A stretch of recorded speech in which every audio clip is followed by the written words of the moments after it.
വയനാട്ടിലെ വന്യമൃഗശല്യത്തിന് അടിയന്തര പരിഹാരം ആവശ്യപ്പെട്ട് കൽപ്പറ്റയിൽ കത്തോലിക്ക കോൺഗ്രസിന്റെ ഉപവാസം. കാടും നാടും വേർതിരിക്കണമെന്നും ആവശ്യപ്പെട്ട് റാലിയും പൊതുസമ്മേളനവും നടത്തും.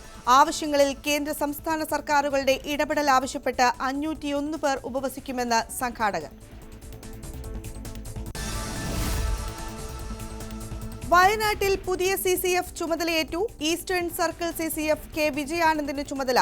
മനുഷ്യ വന്യമൃഗ സംഘർഷങ്ങളുമായി ബന്ധപ്പെട്ട പ്രവർത്തനങ്ങൾ ഏകോപിപ്പിക്കും. മാനന്തവാടി നോർത്ത് DFO ഓഫീസ് ക്യാമ്പസിലാണ് താൽക്കാലിക ഓഫീസ്. വാർ റൂം ഉൾപ്പെടെ വൈകാതെ സജ്ജമാക്കും.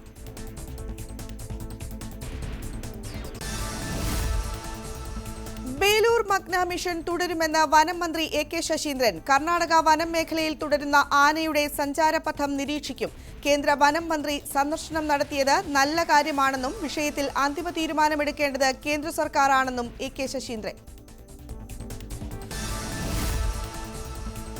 വീണ്ടും മൂന്നാർ ദൗത്യം. സൂര്യനെല്ലിയിൽ റിസോർട്ടും 3 ഏക്കർ ഭൂമിയും ദൗത്യസംഘം ഒഴിപ്പിച്ചു. വ്യാജരേഖകൾ ചമച്ച് കൈവശം വെച്ച ഭൂമിയാണ് ഒഴിപ്പിച്ചത്. സംസ്ഥാനത്തെ 23 തദ്ദേശ വാർഡുകളിൽ ഉപതെരഞ്ഞെടുപ്പ് തുടരുന്നു. ഒരു കോർപ്പറേഷൻ വാർഡിലും 3 മുനിസിപ്പാലിറ്റികളിലെ 4 വാർഡുകളിലും 18 ഗ്രാമപഞ്ചായത്ത് വാർഡുകളിലുമാണ് തെരഞ്ഞെടുപ്പ്. നാളെ രാവിലെ 10-നാണ് വോട്ടെണ്ണൽ. വിവിധ ആവശ്യങ്ങൾ ഉന്നയിച്ച് കർഷകർ നടത്തുന്ന സമരത്തിന്റെ ഭാവി പരിപാടികൾ നാളെ പ്രഖ്യാപിക്കും. അതുവരെ അതിർത്തിയിൽ സമരം തുടരുമെന്ന് കർഷക നേതാക്കൾ.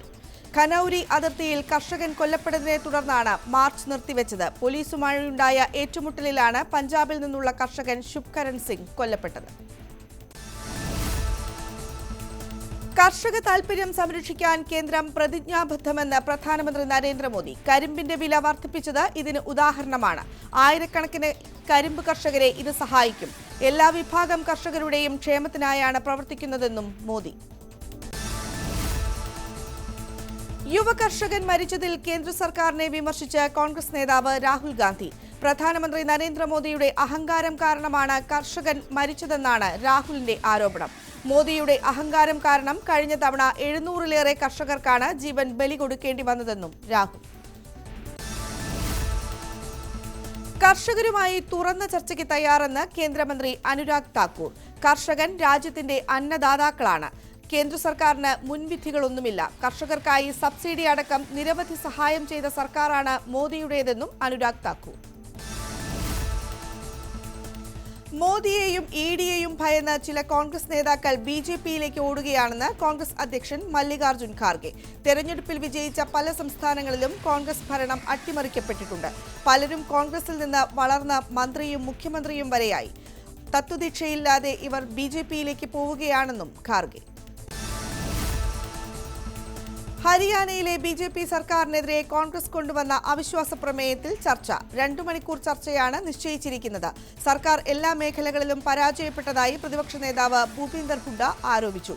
സഭയിൽ അംഗബലം BJP-JJP കൂട്ടുകക്ഷി സർക്കാരിന് അനുകൂലമാണ്. BJP പദയാത്ര പാട്ട് വിവാദത്തിൽ വിശദീകരണം നൽകി സോഷ്യൽ മീഡിയ സെൽ. പാട്ട് കേൾക്കാതിരുന്നത് അബദ്ധത്തിന് കാരണം. പിഴവ് സംഭവിച്ചെന്നും മലപ്പുറം മീഡിയ സെല്ലിന്റെ വിശദീകരണം. പോസ്റ്റർ തയ്യാറാക്കിയതിലും നേതൃത്വത്തിന് അതൃപ്തി. നാളെ മുതൽ തിയേറ്ററുകളിൽ മലയാള സിനിമ റിലീസ് ചെയ്യില്ല. നിർമ്മാതാക്കൾ, വിതരണക്കാർ എന്നിവർക്കെതിരെയുള്ള പ്രതിഷേധ സൂചകമായാണ് ഫിയോക്കിന്റെ നടപടി. തീരുമാനം പുനഃപരിശോധിക്കണമെന്ന് FEFKA. Kannur Valapattanam Western India Plywood ഫാക്ടറിയിൽ തീപിടുത്തം. രാത്രിയോടെയാണ് തീപിടുത്തമുണ്ടായത്. ഫയർഫോഴ്സും നാട്ടുകാരും ചേർന്ന് തീ നിയന്ത്രണ വിധേയമാക്കി. ഷോർട്ട് സർക്യൂട്ടാണ് അപകട കാരണമെന്ന് നിഗമനം. അന്തർ സംസ്ഥാന പാതയിൽ മാക്കൂട്ടം ചുരം റോഡിൽ നിയന്ത്രണം വിട്ടുമറിഞ്ഞ പിക്കപ്പ് വാൻ കത്തി നശിച്ചു. കർണാടകയിൽ നിന്നും മരുന്നുമായി കേരളത്തിലേക്ക് വരികയായിരുന്ന വാഹനമാണ് അപകടത്തിൽപ്പെട്ടത്. അപകടത്തിൽ ഡ്രൈവറും സഹായിയും നിസ്സാര പരിക്കുകളോടെ രക്ഷപ്പെട്ടു.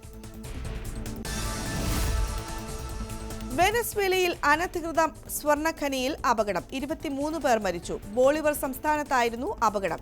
ഖനിയിൽ നിരവധി പേർ കുടുങ്ങിക്കിടക്കുന്നുണ്ടെന്നാണ് വിവരം. 200ഓളം പേർ ഖനിയിൽ ജോലി ചെയ്തിരുന്നതായാണ് സൂചന.